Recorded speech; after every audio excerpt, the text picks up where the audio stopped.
prosesnya itu polinasi adalah bunga jantan dari semangka berbiji kita ambil, kemudian kita serbukkan kita polinasi di bakal buah non biji.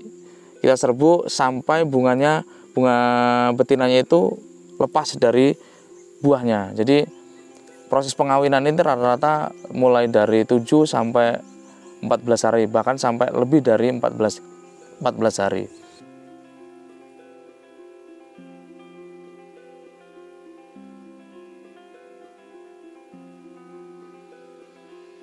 Assalamualaikum warahmatullahi wabarakatuh. Halo sahabat Dedi TV. Kali ini saya akan coba untuk menjelaskan teknik budidaya semangka non biji daging kuning, yaitu Amarelo F1 dari Capana Merah. Lokasi saat ini penanaman ada di Kecamatan Dayon, Kabupaten Siak, Provinsi Riau. Nah, bisa dilihat dari teman-teman sekalian, para subscriber, ini contoh buah dari semangka kita Amarelo. Nah, kita juga lihat beberapa tanaman di sini, kondisi daunnya sangat sehat, subur dan hijau. Jadi saya akan mencoba untuk menjelaskan tahapan-tahapan budidaya semangka dari awal hingga akhir. Dan pastinya jangan di-skip agar tahu prosesnya dari awal hingga akhir. Baik, yang pertama kita melakukan proses penyemaian. Nah, di mana proses penyemaian ini dilakukan tanpa harus direndam terlebih dahulu. Kemudian jangan dicetek karena beberapa petani melakukan pencetekan itu ada yang salah. Jadi nggak dicetek, nggak diretakin, tapi malah dipotong ujungnya. Jadi kebanyakan benih malah tidak tumbuh. Jadi benih ini kita semai dengan cara pertama kita siapkan dulu media semai. Nah, media semai ini menggunakan tanah hitam atau tanah humus, kemudian dicampur dengan pupuk kompos. Nah, perbandingannya yaitu 3:1 atau 2:1. 2 untuk tanah, satunya untuk kompos. Selanjutnya bisa ditambahkan dengan dolomit dengan porsi, jika tanahnya 100 kilo, maka dolomitnya sekitar 5 kilo. Nah, kemudian kita aduk rata. Bila perlu, kalau memang ada bongkahan tanah, sebaiknya kita lakukan pengayakan terlebih dahulu, gunanya agar partikel tanahnya, media semainya ukurannya sama atau lebih lembut. Nah, kemudian kita udah aduk rata, selanjutnya kita masukkan ke dalam polybag. Nah, polybag ini ada yang baby ya, kemasan yang ukuran kecil. Jadi media semai kita masukkan ke dalam polybag. Setelah masukkan dalam polybag, kemudian kita siram. Nah, siram ini bisa menggunakan larutan dekomposer, bisa menggunakan M21. Nah, bisa dicampur dengan fungisida. Nah, fungisida bisa menggunakan di 1045 atau yang sejenisnya. Nah, sudah disiram, kemudian dibiarkan airnya mengendap atau menjadi lembab kondisi media semainya. Ketika udah mengendap, kemudian kita lubangin. Sudah kita lubangin, kemudian biji, jadi kemasan packingnya, kemasan benihnya kita buka, biji langsung kita tanam di lubang semainya. Nah, semua biji udah masuk ke dalam lubang tanam semainya. Kemudian setelah itu kita tutup di atas permukaannya menggunakan goni. Nah, goninya upayakan goni yang bersih ya. Jangan goni-goni yang bekas kotoran-kotoran ternak. Nah, udah kita tutup di atasnya, kemudian kita tutup menggunakan mulsa. Nah, tutup menggunakan mulsa ini ditutup rapat ya, jangan sampai ada sirkulasi udara yang keluar masuk.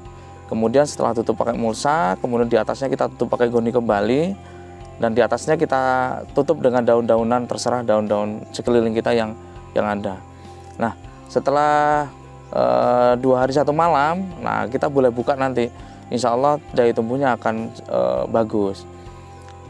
Tujuan pemberian dekomposer tadi di awal, bahwa tujuannya lah untuk melindungi biji dari atau media semai dari serangan bakteri atau jamur yang membahayakan bagi benih tersebut. Selanjutnya penggunaan fungisida juga sama untuk menekan pertumbuhan jamur dan bakterinya. Nah, selanjutnya setelah udah 2 hari 1 malam kita buka mulsanya, nanti dia akan tumbuh. Nah, udah tumbuh, setelah tumbuh udah muncul kepelnya, nanti baru kita buka kepelnya, daun palsunya nanti kita bersihkan dari kepelnya. Nah, perawatan dari di persemaian, titik kritisnya adalah di penyiraman. Setelah penyiraman rutin pagi dan sore, kemudian jangan lupa dilakukan penyemprotan fungisida. Bisa menggunakan bahan aktif Makonzeb dan sebagainya. Nah, untuk mencegah adanya rebah semai di persemaian, maka perlu dilakukan penyemprotan fungisida menggunakan Previsur N. Jadi ini untuk mencegah terjadinya rebah semai di masa persemaian. Nah, sudah selesai tahap persemaian, jadi kita sambil nunggu sampai 8 hari setelah semai, sampai 12 hari setelah semai, kemudian kita lakukan pindah tanam. Nah, sebelum pindah tanam, ada kalanya sebaiknya kita melakukan pengolahan lahan terlebih dahulu, jadi agar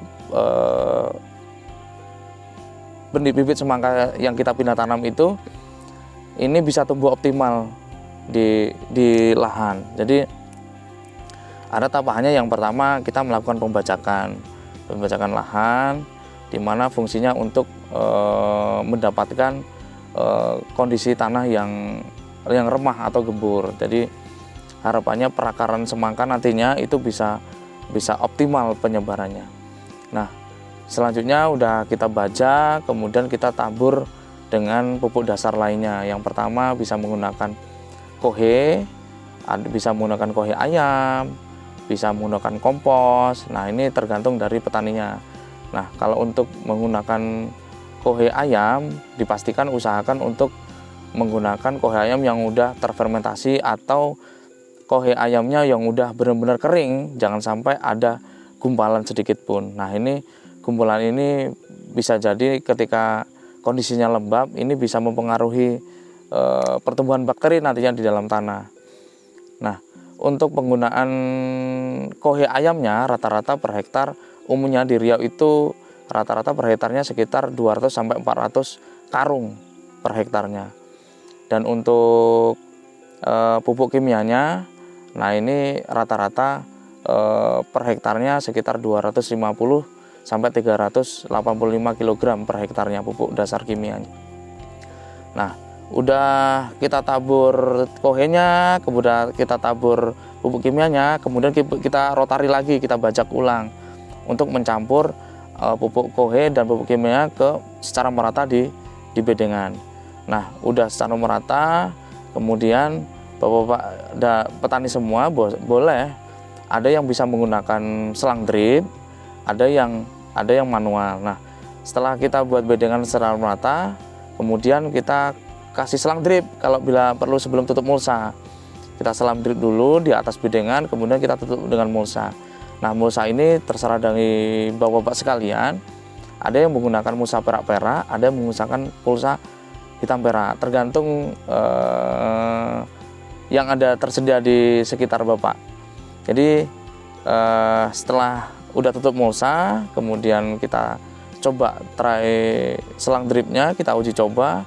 Mana tahu kita coba untuk melubanginya, untuk uji coba bahwa kita pastikan air yang tersalur ke drip itu tidak ada yang tersumbat, semua teraliri air dengan baik. Nah, kemudian setelah itu kita pindah tanam tadi, umur semen 8 sampai 12 hari. Udah kita tanam. Nah, pemupukan pertama bisa menggunakan NPK 1611 dan TSP. Nah, ini sebenarnya tergantung pemupukan ini sebenarnya tidak baku ya. Jadi pemupukan ini berdasarkan dengan kondisi tanaman, dimana jika kondisi daun agak menguning berarti kita perlu penambahan unsur nitrogen untuk pemupukan susulan. Nah, untuk perawatan di daun sebenarnya kalau pemupukan sih sebenarnya optimalnya beberapa petani udah bisa melakukannya. Karena memang yang paling titik krusial adalah pencegahan di hama dan penyakitnya. Jadi beberapa petani memang saat ini kendala di hawar daun ya, memang itu memang kendala terbesarnya di semangka. Jadi hawar daun ini pada umumnya beberapa petani memang ada beberapa petani menggunakan bahan aktif, bukan bahan aktif ya, saya sebut merek saja, namanya itu Orondis Opti. Jadi Orondis Opti itu memang cocok untuk hawar daun di semangka. Jadi memang untuk pencegahan dari awal sampai akhir bisa menggunakan tersebut, atau bisa menggunakan fungisida yang selang-seling, jadi di rolling biar tidak terjadi resistensi terhadap hama dan penyakit. Nah, udah kita lakukan perawatan di lapangan, nanti setelah umur 28 hari kita melakukan polinasi. Jadi proses pengawinan antara bunga jantan dari semangka berbiji ke semangka bakal buah betina dari semangka yang non bijinya. Nah, ini adalah semangka yang non biji daging kuning. Nah, jadi prosesnya itu polinasi adalah bunga jantan dari semangka berbiji kita ambil, kemudian kita serbukkan kita polinasi di bakal buah non biji. Kita serbuk sampai bunga betinanya itu lepas dari buahnya. Jadi proses pengawinan ini rata-rata mulai dari 7 sampai 14 hari, bahkan sampai lebih dari 14 hari. Jadi setelah proses pengawinan selesai, kemudian kita menunggu sampai buah panen. Nah, ada tahap-tahapnya juga sebelum buah panen ini, ada juga proses pemupukan. Nah, pemupukannya kalau untuk meningkatkan rasa manisnya bisa menggunakan KNO3 putih dan juga penambahan unsur kalium setelah proses polinasi selesai. Nah, ini bisa kita lihat, ini kondisi tanaman semangka kita ini udah di umur 46 hari setelah tanam. Ini yang bisa kita lihat teman-teman semua, bahwa ini bisa lihat bahwa daunnya sehat semua karena memang perawatannya juga petaninya bagus. Jadi harapannya petani-petani Dedi TV, jadi harapannya saya doakan semua bisa seperti ini kondisi tanamannya. Hasil panennya melimpah, kemudian harganya juga bagus, sehingga petani semua bisa menikmati hasilnya. Walaupun harga pupuk dan pestisida naik, jangan putus asa bahwa yang akan menjadi tulang punggung pangan kita adalah petani di Indonesia. Jadi harapannya tetap terus menanam, jangan berhenti. Kalau petani semua berhenti, kita semua akan krisis pangan. Untuk itu sekian dulu dari saya, mudah-mudahan ini bisa memberikan gambaran bahwa budidaya semangka itu tidak rumit. Ini bisa dipelajari. Untuk apabila yang ingin bertanya, nanti silakan komentar di YouTube Dedi TV. Sekian, terima kasih. Assalamualaikum warahmatullahi wabarakatuh.